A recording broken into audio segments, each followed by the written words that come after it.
আমরা চেয়েছি প্রকৃত ঘটনাটা প্রকাশ পাক, বা যেটা আমাদের ডিউটি, যেটা আমাদের প্রফেশন, সেই প্রফেশনাল ডিউটিটা আমরা পালন করি। এখন এই প্রফেশনাল বা পেশাদার কাজ করতে গিয়ে আমাদেরকে নানা বাধার মুখে পড়তে হয়েছে। একদিকে হচ্ছে আপনার সেন্সরশিপ বলেন, গোয়েন্দা বাহিনীর ঠেকিয়ে রাখা বলেন, বা ফোর্স বলেন, আরেকদিকে গুলি, বোমা, আতঙ্ক, উদ্বেগ, সাহস, এসবের মধ্যে আবার মাঠের রিপোর্টিং, নানামুখী একটা চ্যালেঞ্জের সময় সেটা। তো সেই সময়ে আপনি হলে কি করতেন বা আমরা কি করেছি, এটাই তো প্রশ্ন। আমি এক কথায় বলেছি, আমরা আমাদের কাজটা করার চেষ্টা করেছি। আমি বলবো না যে আমরা একদম 100 আসলে খুব কি হয় আমার সন্দেহ আছে। আমরা আমাদের সর্বোচ্চ চেষ্টাটুকু করেছি। কিভাবে চেষ্টা করেছি সেটা হচ্ছে, একজন হয়তো আপনাকে খবর দিল যে এরকম একটা ঘটনা আছে। সো এই ঘটনাটা আপনি আগে সংগ্রহ করতে যত সহজ ছিল, ওই সময়টাই সেটা অত সহজ আর থাকে না। কারণ আপনি স্পটে আপনাকে যেতে হবে, স্পটে যাওয়ার সময় পর্যন্ত ওই ওই চিত্রটা ওরকম থাকতে হবে। অনেক সময় চিত্রটা সেরকম থাকে না। আবার নর্মাল সময়ে আপনি যেভাবে যেভাবে মুভ করছেন, যত সহজ ছিল, এখন পরিস্থিতিটা অত সহজ না। গোয়েন্দা বাহিনী আছে, সরকারের নানা অর্গান আছে, তারা আপনাকে ফলো করছে। এবং যেহেতু আপনার পপুলারিটি বেশি, বা কোনো না কোনোভাবে তারা ধারণা করে যে আপনি তাদের জন্য থ্রেট। যখন মিডিয়া হিসেবে আপনাকে কোনো না কোনোভাবে ভাবা হয় যে যদি কেউ প্রকাশ করে দেয় তাহলে তারা হতে পারে। থাকে না একটা এরকম, কিন্তু টার্গেটেড লোক থাকে যে যদি ডেসপারেটলি কোনো অ্যাটেম্প নেই, ওই ওই ছেলেটা নিয়ে নিবে, ওই মেয়েটা নিয়ে নেবে, ওরে ঠেকা। এরকম কিন্তু একটা বিষয় থাকে। তো যমুনা টেলিভিশন ওরকম রিস্কের মধ্যে বলেন বা টার্গেটের মধ্যে বলেন, সেখানেই ছিল। সেই কারণে আমাদের কাজটা হয়ে উঠছিল আরো কঠিন। AKS অর্জন করলো গিনেস ওয়ার্ল্ড রেকর্ডস। AKS আমরা জানতে পারছি ওখানে শিক্ষার্থীর মরদেহ আছে, কিন্তু আমি সেটা বলতে পারছি না। কারণ হচ্ছে, কে মারা গেছে, তার বয়স কত, সে কোন স্কুলে পড়তো, কোন কলেজে পড়তো, এই এতটুকু শতভাগ নিশ্চিত হওয়ার পরে আমি এটা দিতে পারছি না। কারণ আমাকে ধরবে, তখন আমি এটার আনসার দিতে পারবো না। ক্যামেরা নিয়ে সেখানে যেতে দিচ্ছে না। সো আমাদেরকে কি করতে হয়? আমাদেরকে করতে হয় হচ্ছে যে আরেকজন, তুমি সিভিলিয়ান হিসেবে যাও, সাধারণ, বা ওই অফিসে, ওই হাসপাতালে কাজ করো, মোবাইলটা নেওয়ার চেষ্টা করো, মানে রেজিস্টার বুকটা ধরা যায় কিনা, ওখানে লেখা কি লেখা আছে, ওরা এই লাশগুলো কোত্থেকে আসছে, এটা আসলে ওখান থেকে আসছে কিনা। So it is all about clarity. আমরা চেষ্টা করেছি ঘটনার পরম্পরাগুলো মিলিয়ে তারপরে জিনিসটা প্রচার করতে, যাতে আমাদের ভুল না হয়। তারপরও ভুল হবে না এটা মানুষ হিসাবে বলা যায় না, একদম মিনিমাম ভুলের মধ্য দিয়ে যাতে আমি সঠিক তথ্যটা তুলে ধরতে পারি।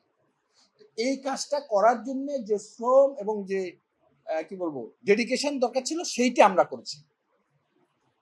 এইটা আসলে সাংবাদিক হিসেবে আপনার আমার নৈতিক দায়িত্বের মধ্যেই পড়ে।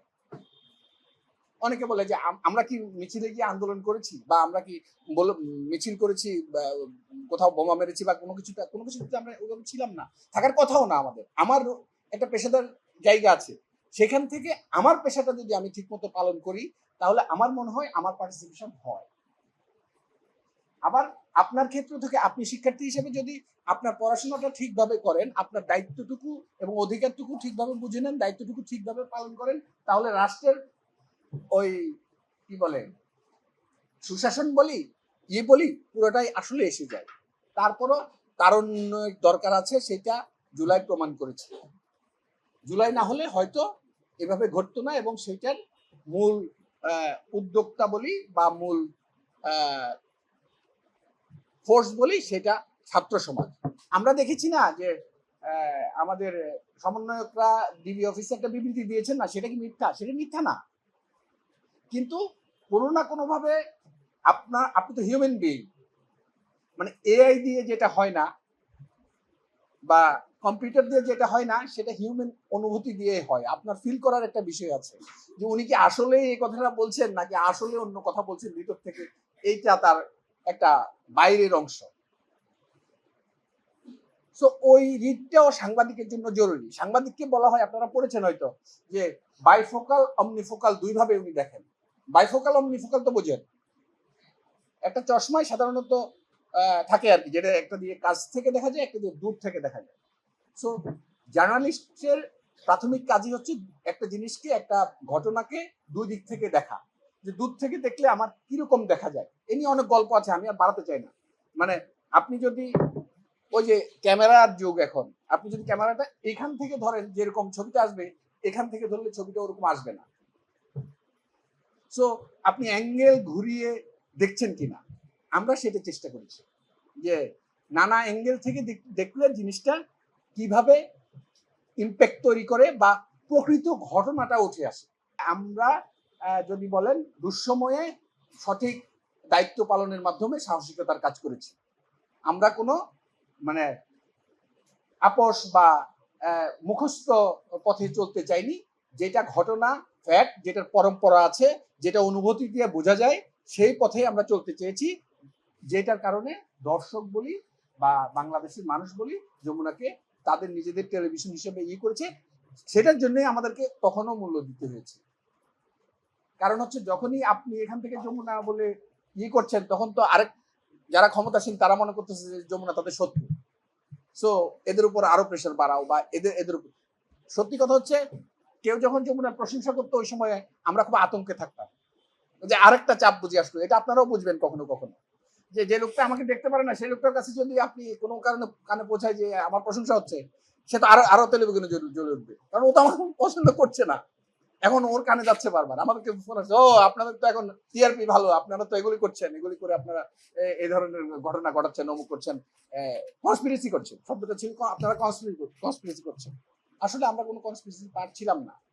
এখন কথা হচ্ছে, তাহলে আমরা এরকমটা করলাম কেন? আমরাও তো গড্ডালিকা চোখ বন্ধ করেও থাকতে পারতাম, কিংবা আমাদের অন্যভাবে তাকাতে পারতাম। আমরা তাকাইনি, কারণ হচ্ছে স্যার যেটা বলছিলেন সেরকমই, যে আমাদের কাছে স্টুডেন্টরা বলছিল যে আমরা মরতে এসেছি, তারপরে আমাদের অধিকার না নিয়ে আমরা যাব না। এখন একটা লোক যখন তার অধিকারের জন্য মরতে আসে, একজন হিউম্যান বিইং এর জীবনে তো সবচেয়ে মূল্যবান তার নিজের জীবন। এখন তাকে একজন ঠেকাই দিতে চাচ্ছে, এটা কি সম্ভব? এটা আসলে সম্ভব না। মানে আপনি যখন সিদ্ধান্ত নেন আমি মারাই যাব, তারপরে আমি এটা করেই ছাড়বো, তখন আসলে আপনাকে থামানো যায় না। এইটা শুধুমাত্র ওইভাবেই থামানো যায় রিকনসিলিয়েশনের মাধ্যমে, আসো তোমার সাথে বসি, তোমাকে বোঝায়। কিন্তু সেই দিকে তো কেউ যাচ্ছিল না। এখন সেদিকে যখন যাচ্ছিল না, তখন স্বাভাবিকভাবে ও আরো ডেসপারেট হচ্ছিল। এবং ও ডেসপারেট মানে ওর তো একজন মা আছে, ওর তো একজন চাচা আছে, ওর তো একজন অন্যজন আছে না, ভাই আছে। প্রাইভেট ইউনিভার্সিটিতে কিছু তো হয়েছিল না, তখন কি ওখানে কিছু হচ্ছিল? কিন্তু ওরা নেমে আসতো কেন? কারণ ও কলেজে তো আরেকটা ফ্রেন্ডের সাথে পড়ছে, ওই ফ্রেন্ড তো আহত হয়েছে, ওর ভাই আছে তো এখানে। মানে আমরা তো সামাজিকভাবে অনেক লিঙ্ক বাংলাদেশে। সো আপনি আমার ভাইকে আঘাত করবেন আর আমি বসে বসে থাকবো, এইটা কতক্ষণ? আবার আপনি নেগোসিয়েট করবেন না। সো এইটার একটা বার্তা আছে সোসাইটিতে। এইটা আমাদের কাছে মনে হয়েছে যে বাংলাদেশের সমাজের একটা পরীক্ষা ছিল জুলাই, এবং ওই পরীক্ষায় আমরা পাশ করেছি।